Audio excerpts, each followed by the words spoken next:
CEO saw his baby talking to a poor woman. He froze when she said, "I used to be your wife's nurse." Hello everyone. Before we begin today's story, I have a small favor to ask. Please hit subscribe and turn on the notification bell so you never miss our channel's new videos. It is quick, free, and the best way to support us in bringing you more dramatic stories. Your support means the world to us. Where are you watching from? Drop your city or country in the comments below. Thank you very much. Now, let us return to our main character. It was a bright Saturday morning at St. Mary's Park in downtown Seattle. The wind carried the soft laughter of children, the rustle of trees, and the faint splash of ducks gliding across the pond. Near the benches by the water, a small boy with curly brown hair knelt down, tossing pieces of bread into the lake. His name was Leo Carter, only 5 years old, and the quiet light in his eyes made him seem older than his years. A few feet away, a woman sat on the bench, her hands rough from long hours of work. Her coat was thin, her shoes worn, but her gaze was gentle. She smiled as the boy spoke to her about his toy car and how his father worked all the time. The woman nodded softly, her voice warm. "Your father must love you very much," she said. From the path behind the trees, a tall man approached, dressed in a black overcoat, holding a phone to his ear. His stride was brisk, his tone firm, the voice of someone used to being obeyed. Adrian Carter, the chief executive officer of Carter Enterprises, one of the most powerful men in the city. But the moment his eyes found his son, his steps slowed. The phone dropped to his side. Leo was talking animatedly to the woman, laughing in a way Adrian had not seen since his wife's passing. For a brief second, it felt as if time stopped. Then he heard the woman's voice again, steady, almost trembling. "I used to be your wife's nurse." Adrian froze. The world around him went silent. Only the faint sound of ducks breaking the water remained. His mind struggled to process her words. His wife, Emily, had died 5 years earlier during childbirth at St. Mary's Hospital. The tragedy had carved a permanent wound inside him. He had never known the names of the nurses who were there that night. The woman stood, her expression caught between sorrow and guilt. "I am sorry, I did not mean to intrude," she said quietly. She turned as if to leave, but Leo reached out, tugging her sleeve. "Miss Grace, are you coming to feed the ducks tomorrow?" Adrian's voice finally broke the silence. "Wait," he said, his tone sharp but unsteady. "What did you say your name was?" "Grace," she answered, meeting his eyes. "Grace Miller." For a moment, he simply looked at her, studying the tired lines on her face, the faint scar near her temple, the calm in her posture. Something about her presence stirred a strange familiarity, a sense of connection he could not name. "Why are you with my son?" he asked. She glanced at Leo, then back at Adrian. "I was sitting here before you arrived. He came over to feed the ducks. I did not want him near the water alone." Her tone was respectful, almost apologetic. Adrian's jaw tightened. "You said you were my wife's nurse. Is that true?" Grace nodded slowly. "Yes. I was assigned to her case at St. Mary's Hospital, the night she gave birth to your son." Her eyes softened. She was kind. She held my hand before the surgery and said, "Promise me my baby will live." I never forgot her words. The weight of that memory struck Adrian like thunder. For years, he had blamed the hospital, the doctors, and even himself for what had happened that night. Now, standing before him was someone who had been there, someone who might know the truth. Leo tugged his father's hand, whispering, "Dad, can she come again? She tells good stories." Adrian looked down at his son, then back at Grace. He did not know whether to feel anger, confusion, or gratitude. "Maybe another time," he said stiffly. Grace nodded and gave a faint smile. "Of course." She turned and walked away, her figure small against the bright park. As Adrian watched her go, something inside him stirred a question he had buried for years. What really happened the night his wife died? He looked down at Leo, who was still watching the ducks, carefree and smiling. The boy's laughter floated through the air, echoing against the stillness in Adrian's chest. For the first time in a long while, he felt the past reaching for him, whispering through the wind, telling him that this meeting was not a coincidence. Somewhere deep inside, he knew Grace Miller had returned for a reason. That night, the sound of rain tapped gently against the wide glass windows of Adrian Carter's penthouse. The city below glowed like a constellation of restless lights. Inside, the silence was thick. Leo had fallen asleep on the couch, clutching his toy car, and Adrian sat in the dark, staring at the reflection of the storm. His mind kept replaying the same words. "I used to be your wife's nurse." Oh, he leaned forward, elbows on his knees, the glow from the fireplace catching the edges of his face. He had spent years building walls so high that no memory could reach him. But tonight, they cracked.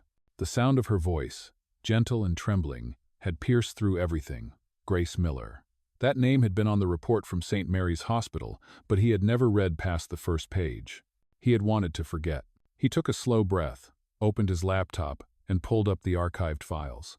The hospital report, the signatures, the cold official tone. Cause of death: cardiac arrest following surgical complications.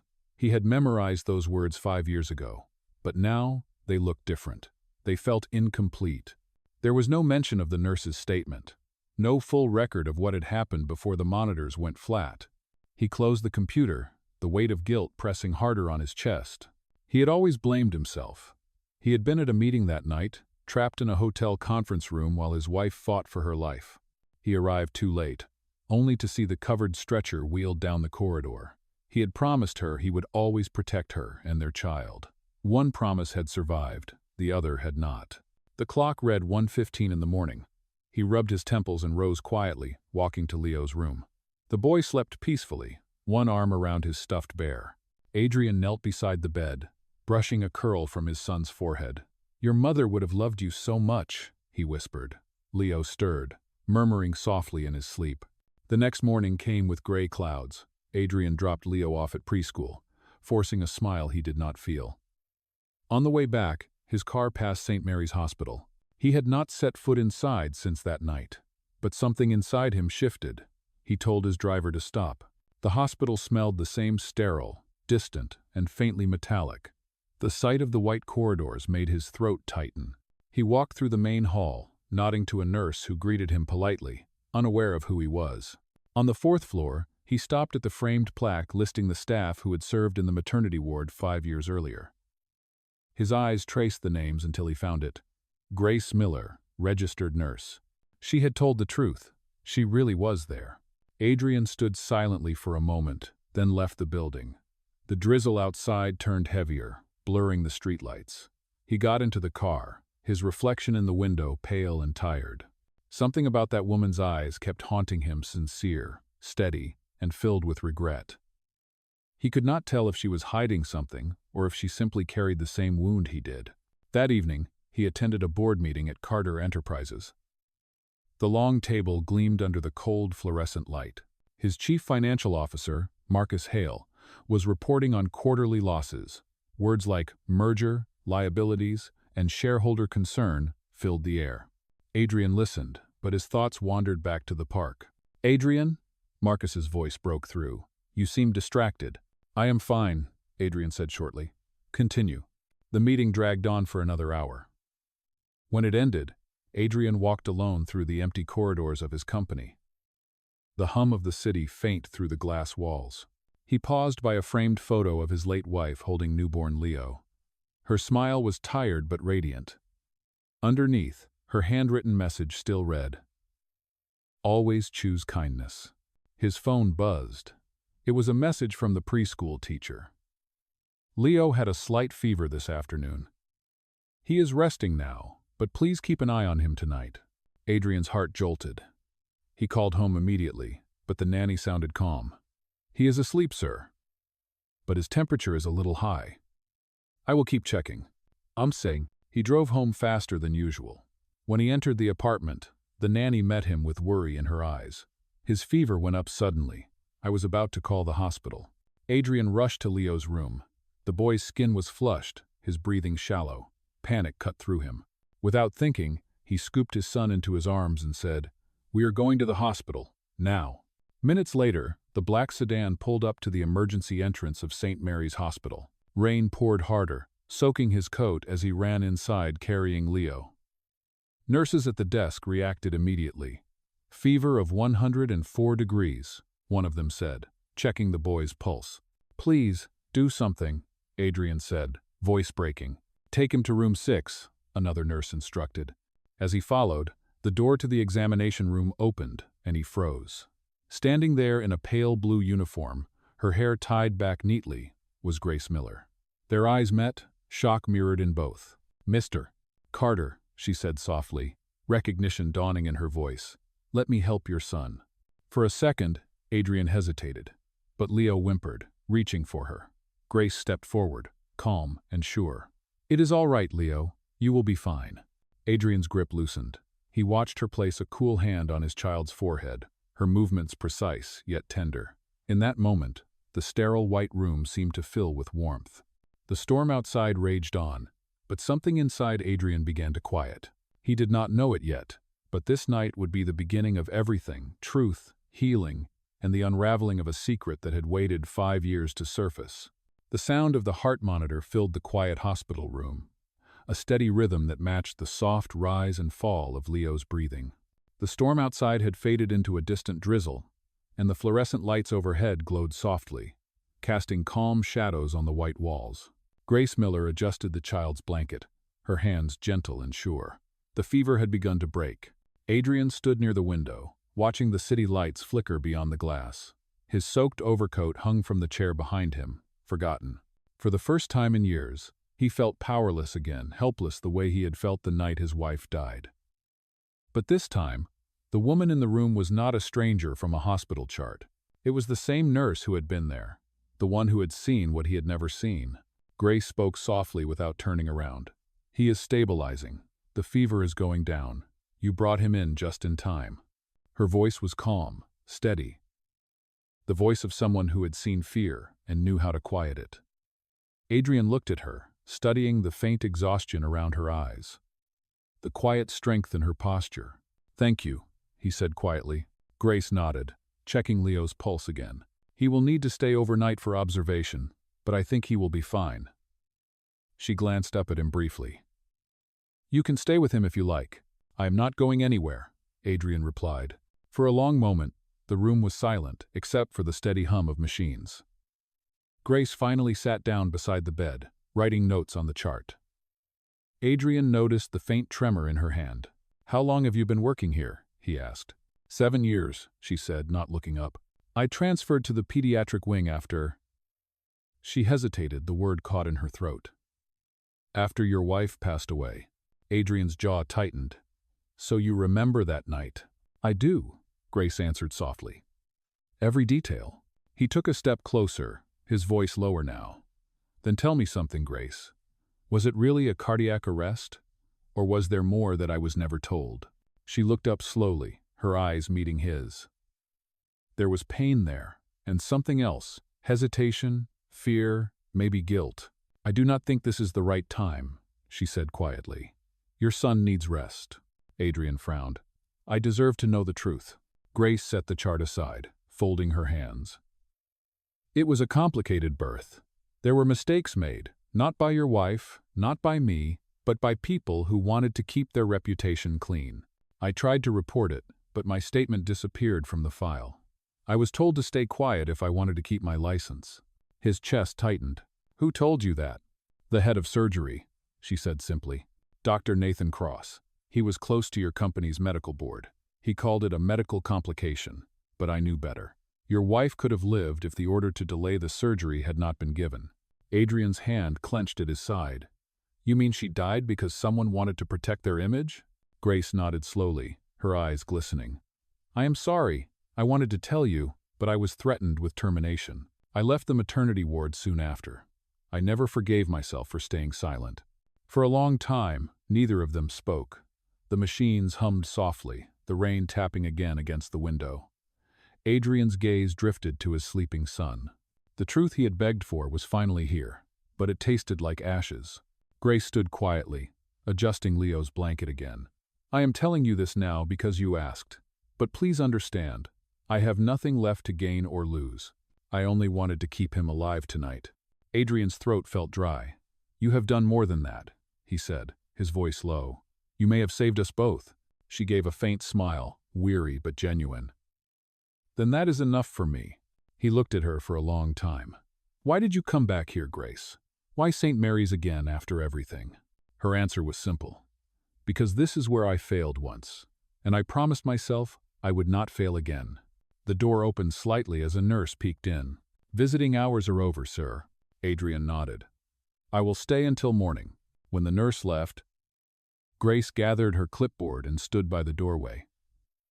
He should sleep through the night. I will check on him in a few hours. Grace, Adrian said, stopping her. You said there were people who covered up what happened. Are they still here? She paused, hand on the doorframe. Some of them are. Some moved on to higher places. But Dr. Cross is still head of surgery. Their eyes met again, the tension heavy between them. Adrian's voice dropped to a whisper. Then this is not over. Grace did not answer. She only nodded once, quietly, before walking out into the dim hallway. Adrian sat back down beside his son, the faint beeping of the monitor steady in his ears. He brushed a hand through Leo's curls, whispering, Sleep, my boy. You are safe. But his mind was far from rest. The image of Grace's face, haunted, honest, burdened, stayed with him. Outside the window, dawn began to edge across the horizon, and with it came something Adrian had not felt in years. Not peace, not yet. But purpose. The truth was no longer buried, and he knew he would not let it remain in the dark. The following morning, sunlight spilled through the hospital blinds, soft and golden. The night of fear had passed, leaving behind a fragile calm. Leo was awake, sitting up in bed with a bowl of oatmeal and a toy car beside him. His color had returned, and the spark in his eyes warmed Adrian's chest. Grace entered quietly, holding a clipboard and a gentle smile. Good morning, Leo. How are we feeling today? I feel better, he said proudly, then added, Daddy stayed all night. Grace looked at Adrian, a flicker of surprise in her eyes. That was good of you, she said softly. Adrian gave a small nod. He is all I have. Well, the moment stretched between them unspoken understanding. Two people who had carried loss and found themselves in the same room again. Grace checked Leo's vitals, then glanced at the chart. He can go home later today, but you should keep him hydrated and resting. Thank you, Adrian said again, the words heavier this time. For everything, Grace shook her head. It is my job, and he is a sweet child. He deserves to smile more. As she turned to leave, Leo piped up. Can Miss Grace come visit our house? Adrian almost spoke, but Grace smiled kindly at the boy. Hospitals do not usually make house calls, Leo, but maybe I will see you again one day. She left the room, and Adrian found himself watching the doorway long after she was gone. Later that afternoon, Leo was discharged. The doctors called his recovery remarkable. Adrian carried him through the hospital lobby, but before stepping outside, he paused. On the wall near the elevator, a poster caught his eye. It showed a volunteer program for underprivileged children, run by the hospital's charity wing. The contact name at the bottom read Grace Miller, program lead. That night, after tucking Leo into bed, Adrian found himself on the charity's website. The pictures showed Grace teaching art classes to children in the hospital garden. She looked different there at peace, surrounded by laughter. It was a version of her he had never seen, a version that made him realize how little he understood about her life. Days passed, but her words and her courage kept echoing in his mind. At the office, while meetings droned on, he found his thoughts drifting to St. Mary's Hospital. He had always believed power could fix anything, that money and influence could shield him from pain. Yet here he was, restless, remembering the way Grace had spoken to his son, gentle, patient, human. On the 5th day, he acted on impulse. After work, instead of driving home, he told his driver to go to the hospital again.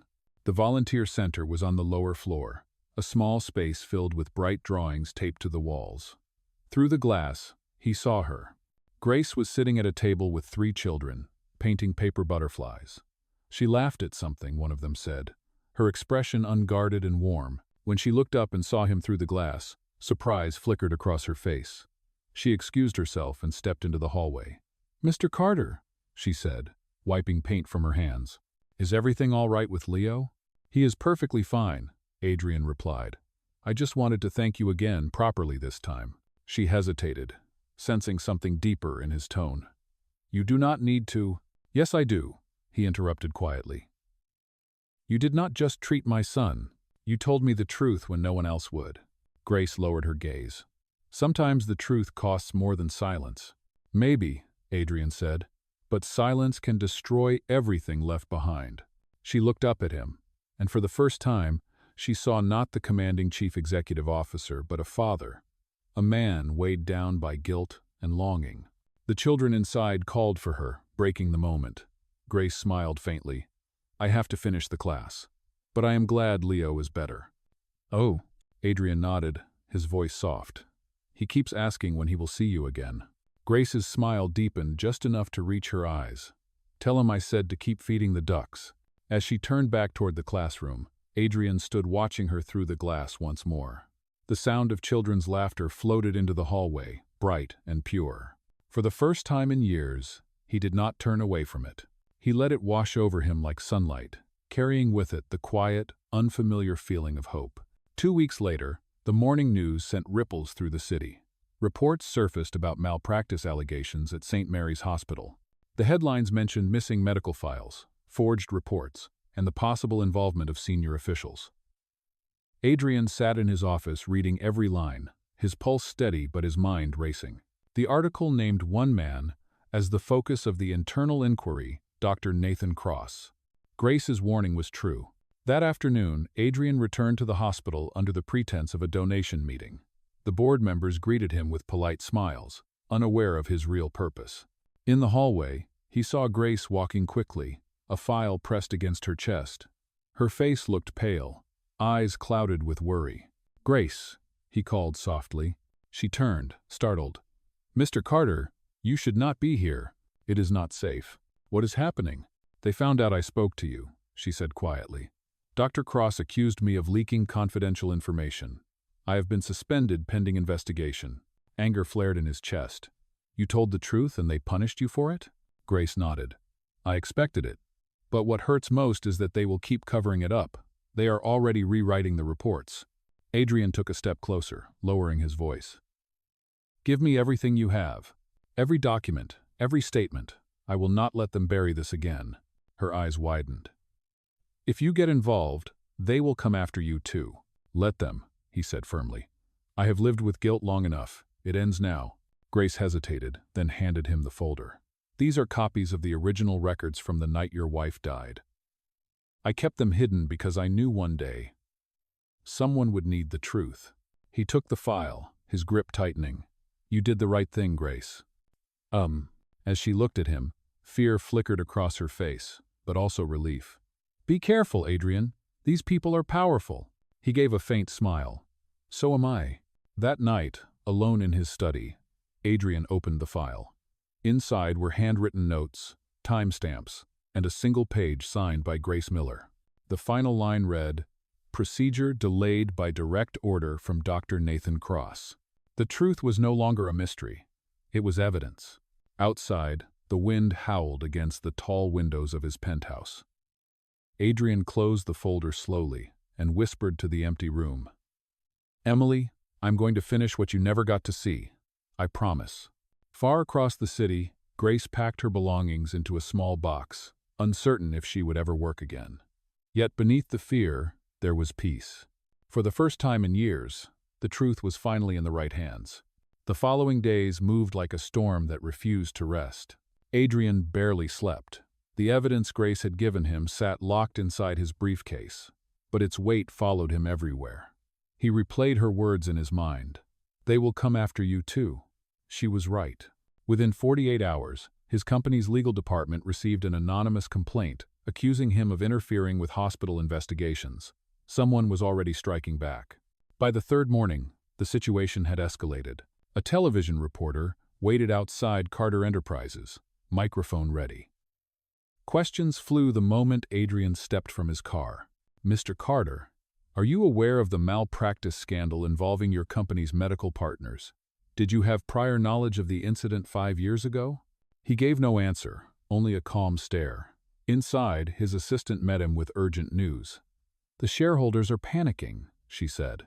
Dr. Cross's lawyer released a statement suggesting your late wife's death was reviewed and closed by the board years ago. Adrian's jaw tightened. Closed for them, Not for me. That evening, he sat in his office with the city lights stretching endlessly below. The folder lay open on the desk. He read each page again, every timestamp, every signature. His wife's life had been reduced to ink and lies. A quiet knock interrupted his thoughts. It was Marcus Hale, his chief financial officer and longtime friend. "You look like you are preparing for war," Marcus said carefully. "Maybe I am," Adrian replied. "I have proof that a man caused my wife's death and buried the evidence. He is still running the hospital that treats children every day." Marcus hesitated.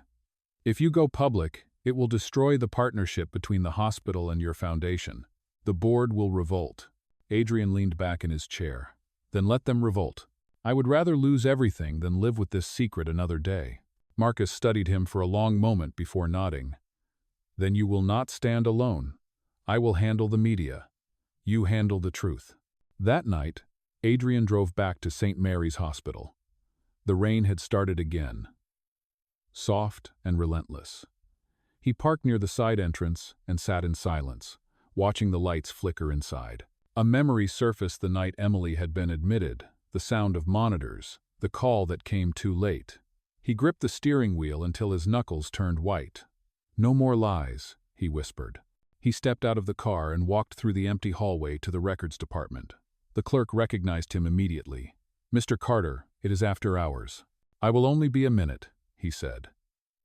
His tone left no room for refusal. He handed over a formal request letter bearing his company seal. Within minutes, the clerk returned with the original patient file, thin, incomplete, almost sanitized. Missing pages confirmed Grace's story. When Adrian left the hospital, a figure waited by the exit, Dr. Nathan Cross. His expression was calm, too calm. "Digging into old wounds, Mr. Carter?" Adrian's eyes narrowed. "You buried more than wounds, doctor." Nathan smiled thinly. "Be careful. Some truths cost more than you can pay."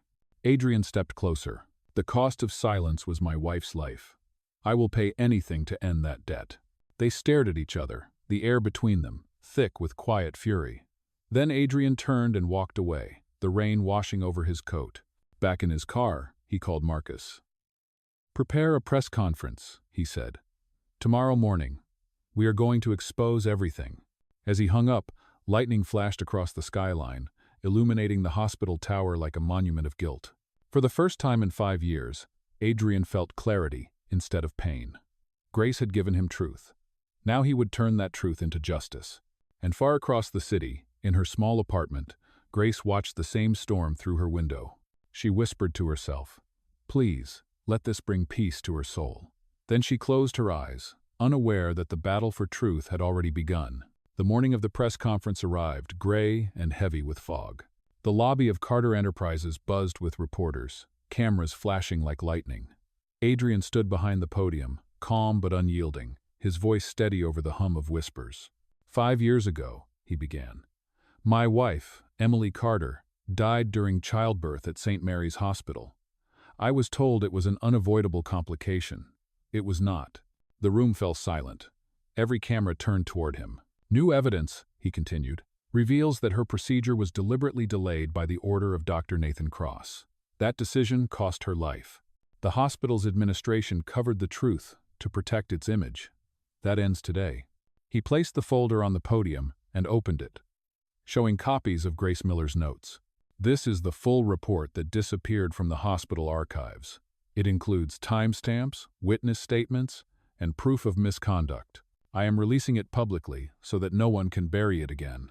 Questions erupted all at once, but Adrian lifted his hand. I will answer everything after the district attorney reviews this file.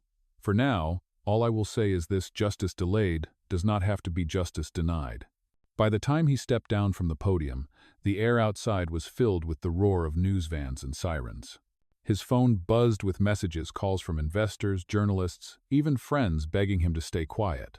He ignored them all. Across town, in her small apartment, Grace watched the broadcast on her old television. Her hands trembled as she saw Adrian standing before the world, speaking the truth she had carried for years. Tears filled her eyes, a mix of pride and fear. She whispered, "You did it, Adrian. You really did it." But the victory was short-lived. That afternoon, a black car pulled up outside her building. Two men in suits entered the hospital records office minutes later, demanding the original files. The story had turned into a scandal, and those with power were desperate to contain it. Meanwhile, Adrian met with the district attorney, handing over every document. "There will be consequences," the attorney said. "Are you ready for that?" "I have been ready for 5 years," Adrian replied. The following evening, he returned home to find Leo drawing at the dining table. The boy looked up and smiled. "Daddy, my teacher said you were on television." Adrian knelt beside him. "Sometimes, son, telling the truth is the hardest thing a person can do, but it is also the right thing." Leo nodded seriously and handed him the drawing. It showed 3 stick figures, one tall man, one woman with long hair, and a small boy holding both their hands. Underneath, he had written in careful letters, "My family." The image stopped Adrian's breath for a moment. He brushed a hand over his son's hair, whispering, "We are getting closer to that, Leo." That night, as the city settled into uneasy quiet, a news alert lit up Adrian's phone. Dr. Nathan Cross placed under formal investigation. The message glowed on the screen like a spark in the darkness. He stared at it for a long moment, then stepped to the window. The skyline stretched endlessly before him, the same skyline his wife once loved. He whispered into the night, "This is for you, Emily, for every truth that was stolen." Across the city, Grace walked along the river near the park where she first met Leo. The water shimmered under the streetlights. For the first time in years, she felt her heart lighten. She stopped at the bench, the same one where it had all begun, and sat down. The world was still imperfect, but she knew something had finally been set right, and though the wind was cold, it carried a warmth that felt almost like forgiveness. A week later, the city was still buzzing with the fallout from Adrian's revelation. The headlines filled every newsstand. "Carter exposes hospital scandal. Doctor under arrest for negligence and fraud." Investors had cooled, the board had panicked, but the public, ordinary people who had lost loved ones to silence stood behind him. Adrian's foundation received hundreds of letters from families thanking him for speaking out. But he could not stop thinking about Grace. After the press conference, she had vanished. Her phone was disconnected, her apartment emptied. It was as if she had dissolved into the quiet corners of the city. He told himself she deserved peace, but every night he found himself replaying her words. Sometimes the truth costs more than silence. On a cold Friday evening, he took Leo back to St. Mary's Park. The same ducks drifted across the pond. The same gentle breeze moved through the trees. Leo laughed as he threw crumbs into the water. Watching him, Adrian felt both gratitude and something deeper, an ache for unfinished words. When he turned to gather Leo's bag, a familiar voice spoke behind him. He looked stronger than ever. Adrian froze. He turned slowly, and there she was. Grace stood a few feet away, her hair loose, her coat buttoned against the wind. Her smile was small, but real. "Grace," he said softly, "I have been looking for you." "I know," she replied. "I needed time. Everything became overwhelming. They questioned me for days, but once the investigation started, they had no reason to hold me. I was cleared." Relief washed over him. "I am glad. You deserve more than that. You deserve recognition." She shook her head. "I did not do it for recognition. I did it because Emily deserved the truth, and because Leo deserves to grow up knowing what integrity looks like." Adrian looked at her closely.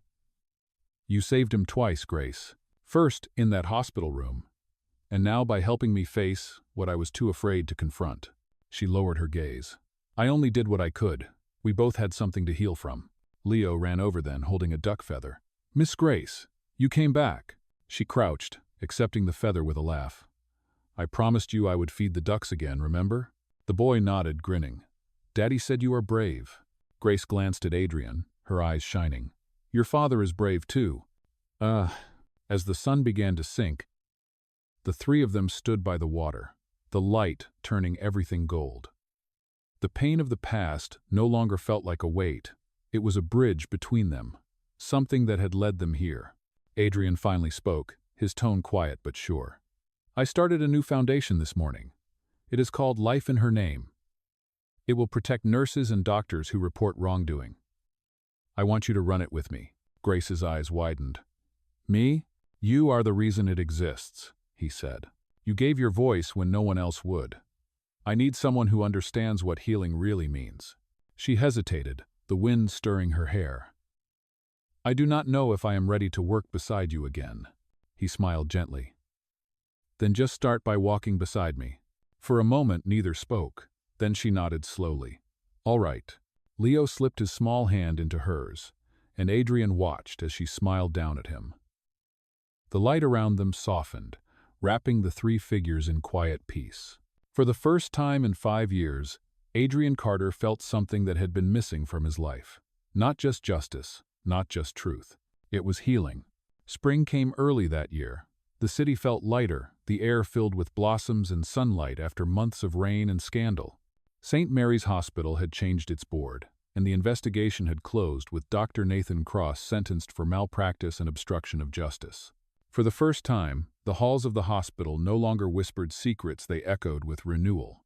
On a warm Saturday morning, the garden behind the hospital bloomed with white lilies and pale roses.